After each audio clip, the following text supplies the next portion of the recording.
Assalamualaikum warahmatullahi wabarakatuh. Kembali lagi dengan saya Devi dalam segmen Morning Motivation. Nah, kali ini kita kedatangan narasumber Kepala Sekolah SMA Negeri 2 Padalarang. Pada video kali ini, kita akan melanjutkan pembahasan video kita sebelumnya, yaitu Sukses dengan Logika Tuhan Jilid 1. Kali ini kita akan membahas dengan judul Sukses dengan Logika Tuhan Jilid 2. Nah, apa sih temanya? Kita semua pasti mau kan jodoh yang terbaik? Kita sekarang akan mencari tahu nih, tips dan rumusan mencari jodoh itu seperti apa. Tentunya dengan logika Tuhan. Nah, menurut Bapak nih, bagaimana sih Pak rumusan mencari jodoh dengan logika Tuhan? Baik, terima kasih atas pertanyaannya. Dan mencari jodoh ini pasti menjadi tujuan semua orang. Semua orang ingin punya jodoh ya? Ya, laki-laki maupun perempuan pasti ingin punya jodoh.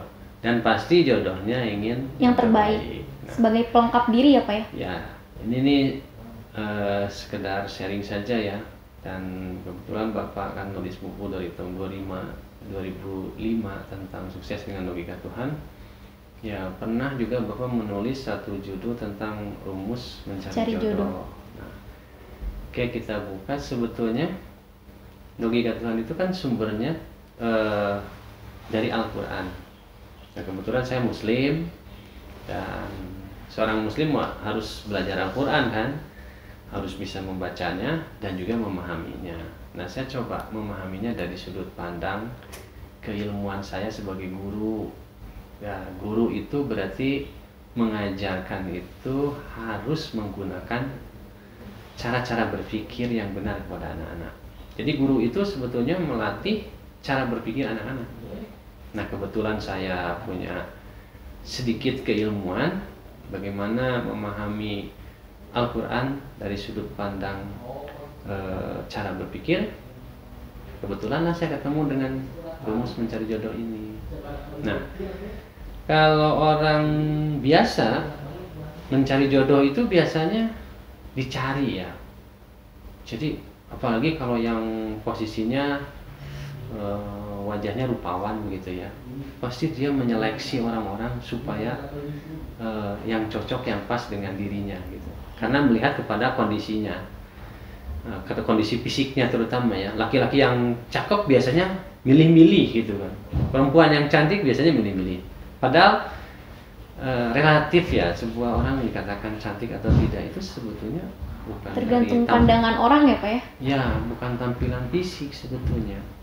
Nah, maka Al-Quran itu memberi petunjuk dalam surat An-Nur ayat 22, itu intinya ya, bahwa laki-laki yang keji itu dipasangkan dengan perempuan yang keji. Sebaliknya perempuan yang keji itu dipasangkan juga dengan laki-laki yang keji. Nah, laki-laki yang baik dipasangkan dengan perempuan yang baik. Nah, perempuan yang baik dipasangkan dengan laki-laki yang baik. Jadi dipasang-pasangin kayak begitu. Nah, jadi rumusnya bagaimana kalau kita ingin mencari jodoh? Mencari laki-laki yang baik atau kita menjadi orang baik? Kita memperbaiki diri dulu Pak. Nah, bagus. Jadi Anda sudah menjawab jawaban mencari jodoh itu sesuai dengan petunjuk cara berpikir dari Al-Quran. Surat An-Nur ya Pak? Surat An-Nur. Nah, karena Al-Quran itu kan wahyu dari Allah, maka saya sebutkan itu logika Tuhan, cara berpikir Allah gitu. Nah, jadi kalau kita mencari jodoh yang baik, bukan mencari-cari orang baik, tapi diri kita lah harus menjadi orang yang baik. Itu jawabannya. Jadi rumusnya sederhana sekali. Jadi kalau kita ini bukan, wah saya kan orang baik nih, berarti saya harus nyari orang yang baik. Maka kita nyari siapa yang baik. Jangan merasa diri kita baik gitu. Nah, merasa diri baik itu salah kalau menurut logika Tuhan itu. Merasa diri kita baik menurut logika dari Al-Quran itu salah. Tapi kalau kita merasa salah, merasa tidak punya apa-apa, itu benar. Nah, sehingga dampaknya apa? Kalau kita merasa baik, nanti kita larinya sombong kan. Tapi kalau kita merasa tidak punya apa-apa, merasa ya kedudukan rendah dan sebagainya, itu menjadi rendah hati. Nantinya kita terus memperbaiki diri ya, Nah, Pak? jadi orangnya menjadi punya kemampuan untuk merefleksi diri, memperbaiki diri. Tapi Pak, nih ada anggapan katanya senakal-nakalnya laki-laki pasti dia memilih wanita untuk pendamping hidupnya itu yang baik, Pak. Gimana nih, Pak? Iya, memang betul. Tapi laki-laki itu tidak akan pernah menemukan perempuan yang baik kalau Karena dirinya dianya nakal. belum baik. Iya, kalau dirinya nakal, kalau saya nakal nih, laki-laki nakal gitu. Tapi pengen perempuan yang baik, lalu dia pilih-pilih, akhirnya ketemulah. Dia tidak akan menemukan, karena yang menentukan dia berjodoh dengan orang baik dan tidak baik itu Dirinya adalah sendiri. akhlaknya yang baik. Jadi kalau perilaku orang tidak baik, udah pastilah dapat jodohnya yang tidak baik. Ada kasus misalnya begini, Pak, kan suka ada kasus gini, perempuan itu kelihatannya baik, Pak, rajin, soleh, ngaji, sholat dan sebagainya. Tapi kenapa jodohnya orangnya tukang mabuk dan sebagainya? Apakah orang itu tidak mendapatkan jodohnya yang baik? Mungkin bisa jadi nanti lelakinya memperbaiki dirinya setelah menikah, itu bisa. Nah, kita harus positive thinking. Jadi si wanita itu menjadi jalan agar lelaki itu jadi bisa baik ya, Pak? Iya. Jadi kebaikan itu bisa datang kemudian, bisa diberikan juga langsung. Makanya orang-orang beriman itu harus punya positive thinking. Kalau kita sudah baik ya, Husnuzon ya, Pak ya? ya, kalau kita sudah baik nih, jadi sudah baik, jadi nggak perlu takut dijodohkan dengan orang yang tidak baik. Karena kita sudah selalu memohon kepada Allah, memperbaiki diri, dan yakin kepada Allah, kita pasti diberi yang terbaik oleh Allah. Karena jodoh itu cerminan diri ya, Pak? Iya, jodoh itu karena cerminan diri kita. Ya kalau kitanya suka bohong, ya nanti lahir jodohnya dia dengan Pembohong juga. Nah, jadi intinya kalau kita mau jodoh yang baik, Devi, ya ini juga untuk teman-teman yang lainnya, dari mulai sekarang lah, Perbaiki diri perbaiki dulu. diri, kemudian menjadilah orang-orang yang baik di hadapan Allah, bukan orang baik di hadapan manusia. Itu apa yang di hadapan baik oleh Allah itu contohnya. Devi misalkan suka sholat 5 waktu, sholatnya itu nggak perlu disuruh oleh guru orang tua, enggak, tapi harus ini kesadaran kita bahwa sholat itu perintah dari Allah. Kewajiban ya, Pak. Jadi mau panas, mau siang, mau malas, mau capek, harus dikerjakan karena Allah. Allah kan lihat terus, nggak mungkin dibohongi kan Allah kan? Iya. Ya makanya kita harus baik di hadapan Allah. Itu Maha saja. melihat ya, Pak. Ya harus baik di hadapan Allah, kuncinya itu. Insya Allah. Kamu mau jodoh? Sekarang saya tanya, balik nanya nih sama Anda, biar saya yang paham. Kamu mau jodoh yang kayak bagaimana? Kalau untuk sekarang ya, Pak, Mm-mm.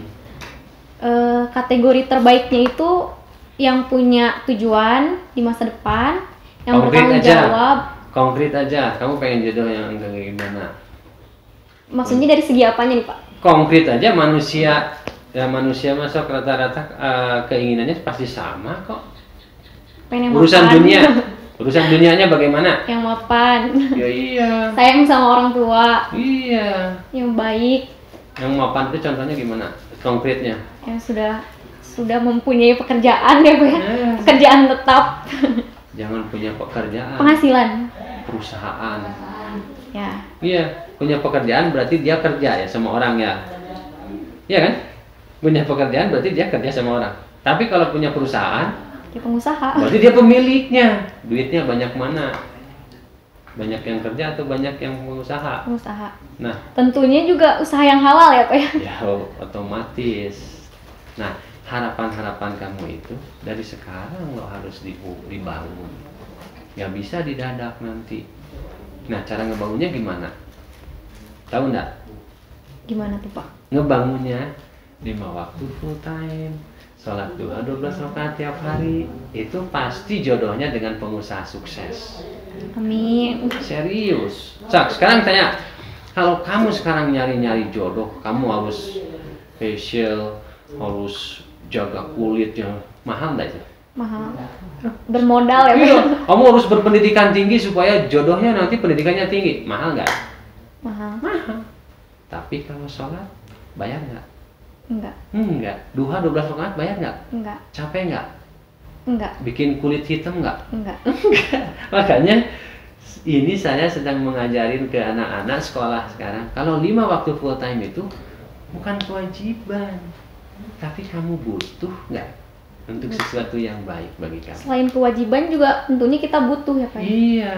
Nah nanti kewajiban itu kan seolah-olah kita dipaksa ya, betul kan? Kalau kewajiban kita seolah-olah dipaksa. Tapi kalau butuh, kita tuh punya kesadaran sendiri. Kita butuh Allah nih. Butuh Allah yang ngasih rezeki yang banyak kepada kita, ngasih jodoh yang baik kepada kita, ngasih jodoh yang mapan kepada kita. Jangan jodohnya menjadi pekerja, gajinya diatur. Tapi orang pengen jodoh yang gajinya nggak ngatur dan dia ngatur sendiri. Duitnya dibelanjain sekarang, besok datang lagi dengan sendirinya. Keren itu. Nah, alhamdulillah dengan sholat dan duha. Itu cara memperbaiki diri supaya jodoh kita baik. Jadi sederhana. Jadi jodoh itu ditunggu ya Pak? Ditungguin, tapi kita berbuat sesuatu yang baik. Nah, jodoh itu datang ini kita itu kayak magnetnya. Ditunggu sembari kita memperbaiki diri. Jadi kita tuh harus jadi magnet bagi jodoh kita. Nah, magnet dari jodoh kita ini tergantung perilaku kita. Kalau kamu rajin 5 waktu full time, duha 12 rakaat, nah kamu sedang jadi magnet untuk jodoh kamu yang baik gitu. Jadi jodoh itu kita sudah ditentukan oleh Allah. Orangnya apa gimana nih Pak? Orangnya ini gitu. Tapi kan kalau misalnya dianya belum baik, kitanya memperbaiki diri, dianya masih belum memperbaiki diri, terus nanti kita berjodoh dengan orang itu apa enggak Pak? Ya, makanya kebaikan itu hanya Allah yang menilai. Maka kamu jangan berbuat baik di hadapan karena manusia, tapi berbuat baiklah di hadapan Allah. Dan harus positive thinking kepada Allah, bahwa Allah itu absolut baik. Ketika kita melaksanakan perintah Allah, sangat tidak mungkin Allah akan memberikan yang terburuk kepada kita. Itu harus dijaga dan dilatih. Nah, pola pikir itu harus dilatih terus. Dan supaya tambah yakin, praktekin, jangan diomongin doang. Diamalkan ya Pak. Sekarang Devi tanya 5 waktu full time? Full time, alhamdulillah. Tapi isanya suka kelewat Pak. Nah, ya coba kalau kelewat diganti saja kan boleh. Kelewatnya sampai subuh, diganti aja subuh nggak apa-apa. Namanya dikodok kata para ulama itu. Ya artinya untuk menjaga komitmen kita kepada Allah kan. Iya. Kita ini dinilai baik dan buruk bukan sama orang loh. Sama Allah. Iya, harus logikanya harus begitu. Jangan kalau kita baik buruk karena orang tua, nanti nggak ada orang tua jadi tidak baik. Baik buruk karena guru, nggak ada guru nanti tidak baik. Karena kepala sekolah lebih baik karena Allah aja langsung. Jadi Allah selalu ada. Iya, selalu melihat, selalu mendengar, selalu mencatat, selalu memberikan yang terbaik atas dasar perilaku kita. Begitu tipsnya Devi, mudah-mudahan ini bermanfaat buat anak-anak yang lainnya ya. Nah sekarang kuncinya, jadi kalau kita mau jodoh yang baik, perbaiki diri dulu. Karena jodoh itu cerminan diri kita guys. Jodoh itu akan datang sendiri sesuai dengan kepribadian kita, akhlak kita tentunya. Iya. Nah ini cara yang baik dan sesuai dengan petunjuk dari Allah Subhanahu wa Ta'ala. Jadi kesimpulannya jodoh itu jangan dicari, karena kalau misalnya dicari kita jadi merasa diri kita lebih baik ya Pak ya. Jodoh itu ditunggu, tapi dengan menunggu itu kita juga harus sembari memperbaiki diri nih. Karena ingat jodoh itu adalah cerminan diri. Kalau kita memperbaiki diri, jodoh kita juga tentu Allah akan memberikan yang terbaik. Iya, kalau sudah Allah ngasih yang terbaik, siapa yang bisa menghalangi? Nggak ada ya Pak ya. Nggak ada. Keren. Terima kasih Bapak. Terima kasih, semoga videonya bermanfaat. Jangan lupa like, komen, dan subscribe. Assalamualaikum warahmatullahi wabarakatuh.